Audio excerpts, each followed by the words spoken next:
¿Alguna vez te encontraste con alguien que desapareció sin rastro? Mi tío tuvo un hijo fuera de su matrimonio. Durante 5 años se hizo cargo económicamente de él y lo veía en las festividades. La madre del niño, de la nada, decidió mudarse a 3 estados de distancia. Le avisó a mi tío dónde estarían, pero sin darle muchos detalles. Entonces, mi tío quiso darle una sorpresa a su hijo por su 5º cumpleaños y voló hasta allá para verlo. Pero cuando llegó, la madre le dijo que había decidido dar al niño en adopción. Mi tío se enfureció y exigió llevárselo de vuelta. Le rogó que le dijera a quién se lo había entregado y dónde estaba. Ella le mostró unos papeles provenientes de una supuesta oficina de abogados local y le dijo que el propio abogado había adoptado al niño y le había pagado una gran cantidad de dinero a cambio. Mi tío intentó llamar al número que aparecía en los documentos, pero estaba desconectado. Así que fue personalmente a la dirección que figuraba y la oficina estaba vacía. No había rastro de ningún bufete. Llevaron toda la información a la policía, y ahí les dijeron que ningún abogado con ese nombre jamás había ejercido en ese estado. Han pasado más de 30 años desde entonces. Han buscado al supuesto abogado y al niño todo este tiempo sin encontrar una sola pista. Ni siquiera la madre sabe dónde está su hijo ahora. Con el tiempo, se ha llenado de remordimiento y también ha intentado localizarlo, pero es como si los dos hubieran desaparecido del mapa. Si te está gustando, suscríbete. Siguiente historia. En los años 60, antes de que yo naciera, la prima de mi madre desapareció. Tenía 26 años, era madre soltera de 4 hijos. Ese día, su madre había ido a visitarla a su casa y se quedó cuidando a los niños mientras ella salía a pie a comprar un paquete de cigarrillos en la tienda de la esquina. Vivían en un pueblo pequeño y la tienda estaba apenas a 2 cuadras. Salió de casa a plena luz del día, pero cuando cayó la noche y todavía no regresaba, su madre empezó a preocuparse y salió a buscarla. No encontró ni rastro. La familia se movilizó de inmediato, fueron a la tienda, pero los empleados aseguraron que ella nunca llegó. Llamaron a la policía y la reportaron como desaparecida. Se hicieron búsquedas, pero nunca apareció. Hasta el día de hoy, no se ha sabido nada más de ella.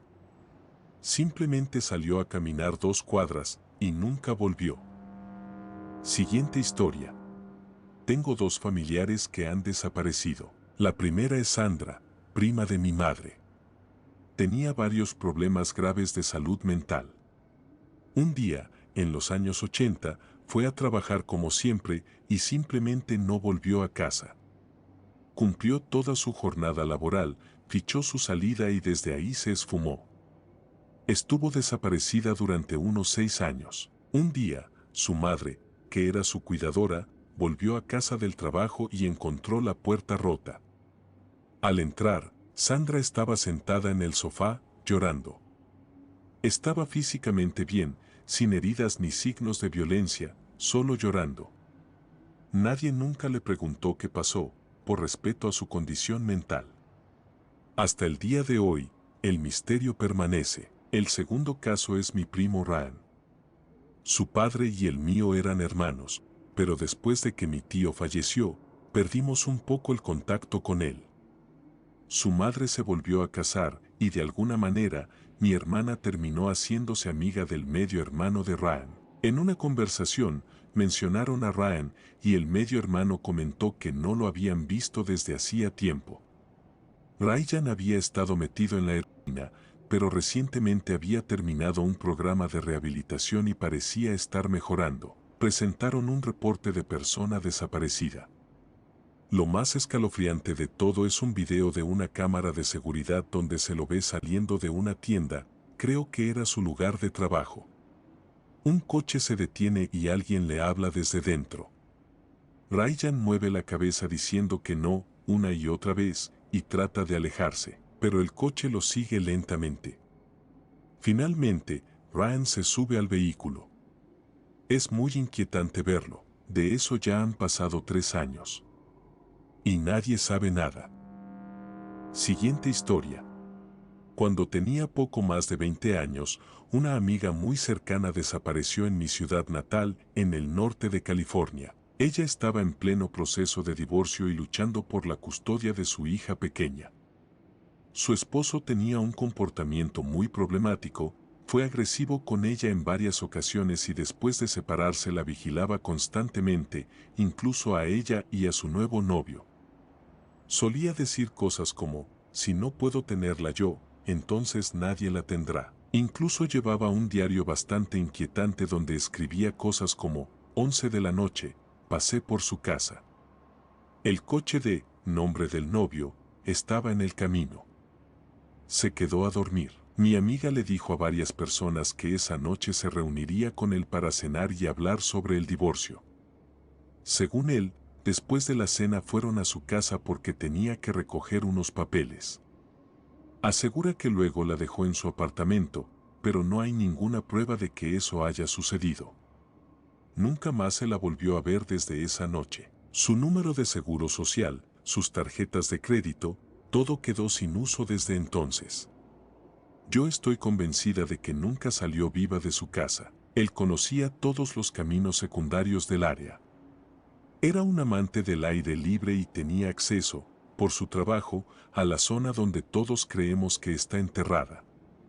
Fue un caso muy mediático en su momento. Lo acusaron formalmente de asesinato, se fue a juicio y salió absuelto. Los casos donde no hay cuerpos son muy difíciles de llevar ante un jurado, y creo que la joven fiscal que tomó el caso aún se arrepiente de haberlo llevado a juicio tan pronto, sin más pruebas sólidas. Había muchísimo indicio circunstancial muy comprometedor, pero gran parte ni siquiera fue presentada al jurado, ya que él contrató a un abogado defensor de alto perfil, hoy en día bastante famoso. Todo eso ocurrió en 1990 y hasta el día de hoy no se ha encontrado su cuerpo. Quienes la conocíamos y la queríamos estamos prácticamente seguros de lo que él hizo, pero la zona donde creemos que la enterró está detrás de una propiedad privada, dentro de un espacio natural protegido, al que no tenemos acceso. Las autoridades están tan convencidas de que él fue el responsable, que consideran el caso como cerrado, aunque para nosotros no lo está en absoluto. No quieren gastar más recursos, ya que por la cláusula de doble enjuiciamiento no pueden volver a juzgarlo por lo mismo. Lo más trágico de todo es que le dieron la custodia total de su hija al terminar el juicio. Muchos creemos que ese era parte de su objetivo desde el inicio. Desde entonces se mudó a una zona remota y, curiosamente, ha sido un padre ejemplar. No ha tenido ni una sola multa de tránsito desde 1990. Siguiente historia. Mi primo, que me llevaba unos 10 años, desapareció hace un año en Rusia. Yo vivo actualmente en Noruega, pero él y el resto de mi familia vivían, o viven, en un pueblo ruso muy pequeño y bastante aislado. Por lo que sabemos, simplemente salió de su apartamento a comprar cigarrillos. Pero sus llaves del coche estaban en casa, también una buena cantidad de dinero, su licencia y otras cosas que uno normalmente se llevaría si tuviera pensado irse por más tiempo. Era muy cercano a su madre, mi tía, y la había llamado esa misma noche después de volver de ver a unos amigos. Estaba tranquilo, en casa, nada raro. La policía hizo una búsqueda, pero no encontraron nada. Y siendo un pueblo tan pequeño, donde todos conocen a todos, tampoco se esforzaron demasiado. Tristemente, en ese tipo de lugares es bastante común que los jóvenes, especialmente los hombres, desaparezcan sin dejar rastro, y no se le da la importancia que realmente debería tener. Pasó un año entero. Y durante ese tiempo, mi tía siguió llamando a su teléfono casi todos los días. Es una persona muy sentimental y se aferró a la esperanza. Supongo que si yo tuviera un hijo desaparecido, haría lo mismo. Cada vez que llamaba, el celular se iba directo al buzón de voz. Hasta que un día, alguien contestó, un niño pequeño. Mi tía intentó mantenerse calmada y lo mantuvo en línea mientras le hacía algunas preguntas. El niño le dijo que su abuela había encontrado ese teléfono en una ciudad que está a unas 9 horas en coche desde donde mi primo desapareció. Ahora, aquí es donde se pone más raro. En Rusia, si no usas un número durante un año, la línea se desactiva. Entonces que alguien contestara ese número, un año después, no tiene sentido. Mi tía entregó toda esta información a la policía, pero sinceramente, no les importa. No se ha encontrado un cuerpo, no hay nuevas pistas, nada. Echo mucho de menos a mi primo. Era una gran persona, muy especial para mí. Nos llevábamos muy bien. Y no sé, simplemente no puedo aceptar que esté muerto. Siguiente historia. Uno de los hermanos de mi abuelo se mudó de Tennessee a California y desapareció. Antes de irse, les había dado una dirección. Luego envió un telegrama con una nueva dirección actualizada. Pero, con el tiempo, las cartas que le enviaban empezaron a regresar con la etiqueta de remitente desconocido. En una ocasión, mi bisabuelo llamó a esa dirección y habló con la casera de la casa, quien le dijo que mi tío abuelo se había mudado. Suponemos que no fue nada turbio, probablemente cambió de nombre y quiso empezar una nueva vida, porque jamás hemos podido encontrar ningún rastro de él en los registros. Otro de los hermanos de mi abuelo tuvo un hijo que desapareció durante una excursión. Tardaron varios meses en encontrarlo. Se había perdido en medio de una tormenta de nieve repentina y falleció por exposición al frío extremo. También fui amiga de una mujer cuyo tío sigue desaparecido hasta el día de hoy. Tenía una propiedad en el campo y salió a cortar el césped. Pero por alguna razón, nunca llegó a descargar la cortadora del remolque y los vecinos lo vieron alejarse en su cuatrimoto. Le sonrió y saludó con la mano mientras se iba. Días después, la policía encontró la cuatrimoto a varios kilómetros de su terreno, pero de él, ni rastro. Hay dos teorías principales. La primera, que fue atacado por un oso. La segunda, que estaba involucrado en algo turbio y alguien se lo llevó. Tal vez se iba a encontrar con alguien para hacer un pago o para algún tipo de intercambio y algo salió mal. Yo tiendo a creer más en esta segunda versión. Porque, honestamente, los osos no se tragan a la gente entera y ha pasado una década sin que se haya encontrado ni siquiera sus gafas de sol. Siguiente historia. Mi padre desapareció hace 28 años. Era un hombre muy conectado con la naturaleza, de esos que disfrutaban perderse por su cuenta durante días. Así que, al principio, nadie se alarmó. Todos asumimos que estaba por ahí, desconectado como solía hacer. Pero un día recibí una llamada de su banco. Me dijeron que no había tocado sus cuentas en varios meses, lo cual era muy inusual en él. Entré en pánico. Traté de llamarlo, pero su número ya no estaba en servicio. Entonces llamé a la Real Policía Montada de Canadá, RCMP por sus siglas en inglés. Me preguntaron cuántos años tenía. Les dije que 49. Su respuesta fue, ya es un adulto, puede cuidarse solo. Y ahí quedó todo. Como si nada. Yo quería seguir insistiendo, pero mi familia me dijo que estaba exagerando y que debía dejarlo estar. Pasaron otros 4 meses. Un amigo de mi padre intentaba vender su casa flotante, aparentemente, mi papá estaba viviendo ahí. Un comprador fue a verla, pero no había nadie. Nadie había estado allí en muchísimo tiempo.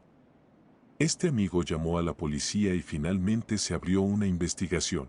Para ese momento ya habían pasado 9 meses desde la última vez que se supo de él y 4 desde que yo intenté hacer algo. Así que lo trataron como un caso frío desde el primer momento. No puedo describir lo enojada que estoy de que nadie lo tomara en serio. Hasta el día de hoy no tengo idea si lo asesinaron, tuvo un accidente, se quitó la vida o simplemente se fue. Lo único que sé es que sigue reportado en Interpol y, según la policía, nunca salió del país. Y eso es todo. Me tocó aprender a lidiar con el trauma sola. Sin apoyo de mi familia ni de las autoridades. Siguiente historia.